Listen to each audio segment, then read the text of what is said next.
Hey parents, let's talk about something that might change how you see your child's anger forever. When your little one has a complete meltdown in the grocery store, when they scream at you for saying no to that extra cookie, when they throw themselves on the floor in pure rage. What if I told you that Donald Winnicott, one of the most brilliant child psychologists who ever lived, saw this very differently than most people do? Winnicott spent decades working with children and their families, and he discovered something pretty remarkable. He found that when children express anger, especially intense anger, they're not being bad kids. They're not trying to manipulate you or make your life difficult. Instead, they're actually showing you something incredibly important. They're crying out for help in the only way they know how. Now, I know this might sound counterintuitive. When your 4-year-old is having a tantrum because you turned off the TV, it sure doesn't feel like they're asking for help, right? It feels like they're being defiant, maybe even disrespectful. But here's what Winnicott understood that most of us miss. Children don't have the emotional vocabulary or the brain development to say, "Mom, I'm feeling overwhelmed, and I need you to help me feel safe right now." Instead, their anger becomes their language. Think about it this way. When you're really stressed at work, you might call a friend and say, "I'm having a terrible day. Can we talk?" But a child's brain isn't developed enough for that kind of emotional processing. Their prefrontal cortex, the part that handles emotional regulation, won't be fully developed until they're in their 20s. So when they're feeling scared, overwhelmed, disconnected, or unsafe, their primitive brain takes over, and that often looks like anger or aggression. Winnicott called this the child's way of communicating their deepest needs. He believed that when a child acts out with anger, they're actually testing something crucial. They're testing whether you, as their parent, can handle their big emotions without falling apart yourself. They're asking, in their own chaotic way, "Are you strong enough to love me even when I'm at my worst? Can you stay calm when I'm losing control?" This is where Winnicott's concept of the good enough parent becomes so important. You don't have to be perfect. You don't have to have all the answers. But you do need to be what he called a container for your child's emotions. When your child is drowning in their own anger, they need you to be the life raft, steady, present, and unshaken by their storm. Now, let's talk about what this looks like in real life. Your 7-year-old comes home from school and immediately starts picking fights with their little sister. Your instinct might be to punish this behavior, to send them to their room, or take away privileges. But Winnicott would encourage you to pause and ask yourself, what is this anger really telling me? Maybe your child had a difficult day at school. Maybe they felt rejected by friends or overwhelmed by schoolwork. Maybe they're processing some big changes at home. Their anger at their sister isn't really about their sister at all. It's about all these other feelings they can't name or understand. When we punish the anger without addressing the underlying cry for help, we're essentially telling our child that their deepest emotions are unacceptable. This doesn't mean we let our kids hurt people or destroy property.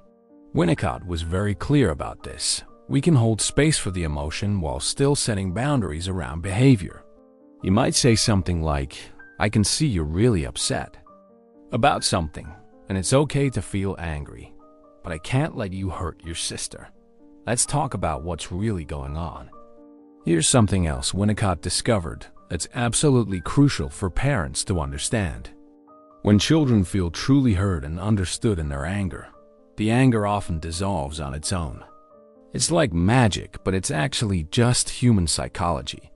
When someone feels genuinely seen and accepted, even in their worst moment, they naturally begin to calm down. But here's the tricky part. This requires us parents to manage our own emotions first. When your child is screaming at you, every instinct in your body might be telling you to either fight back or shut down. Your own childhood experiences with anger might be flooding back. Maybe you were punished harshly for expressing anger, so now your child's anger triggers your own fear or shame. Winnicott understood that parenting is as much about healing our own childhood wounds as it is about raising our children. He believed that when we can stay present with our child's difficult emotions without getting overwhelmed ourselves, we're offering them something transformative. We're showing them that big feelings are manageable and that they're lovable even in their darkest moments. Let me share a story that illustrates this beautifully. A mother once brought her 5-year-old son to see Winnicott because he was having terrible tantrums every single day. The mother was exhausted and felt like she was failing. During their session, the little boy started having one of his meltdowns right there in Winnicott's office. Instead of trying to stop the tantrum or discipline the child, Winnicott simply sat with him and said, "You're really upset, aren't you? Something is making you feel very scared inside." The child continued crying for a few more minutes, but something shifted. He climbed into his mother's lap and whispered, "I thought you were going to leave me like Daddy did." The anger had been masking his deepest fear, abandonment. Once that fear was acknowledged and addressed, the daily tantrums stopped. This is the power of seeing anger as communication rather than defiance. When we respond to our child's anger with curiosity instead of punishment, we often discover what's really going on underneath. Maybe they're feeling powerless in other areas of their life. Maybe they're struggling with big developmental changes. Maybe they're picking up on stress in the family system. Winnicott also taught us something important about the timing of these emotional outbursts. Children often save their biggest meltdowns for the people they feel safest with, usually their parents. If your child is an angel at school but falls apart the moment they get home, that's actually a compliment in disguise. It means they trust you enough to show you their authentic emotions. They know, somewhere deep down, that you're safe enough to handle their big feelings. So what does this look like practically? When your child is in the grip of anger, try to resist the urge to lecture, punish, or dismiss their feelings. Instead, try to be what Winnicott called a holding environment. Stay calm, stay present, and let them know that you can handle whatever they're feeling. You might say, "I can see this is really hard for you right now. I'm here, and we're going to figure this out together." Sometimes the best thing you can do is just sit with them in their anger. Don't try to fix it or make it go away. Just be present. Children have an incredible ability to self-regulate when they feel truly supported. Your calm presence becomes their anchor in the storm. It's also important to remember that anger in children often comes in waves. They might seem completely irrational one moment and then suddenly calm down the next. This isn't manipulation. It's how their developing nervous system processes intense emotions. Winnicott taught us to trust this process and not take these emotional storms personally. Another key insight from Winnicott is that children need to feel that their anger won't destroy their relationship with you. They need to know that you can survive their big emotions without withdrawing your love or becoming overwhelmed yourself. This is why consistency in your response is so important. When you can remain loving and present through their anger repeatedly, you're building something powerful. You're showing them that relationships can withstand conflict and difficult emotions. Now, I want to address something that many parents worry about. They think that if they don't punish anger, their child will never learn to control their emotions. But Winnicott's research showed exactly the opposite.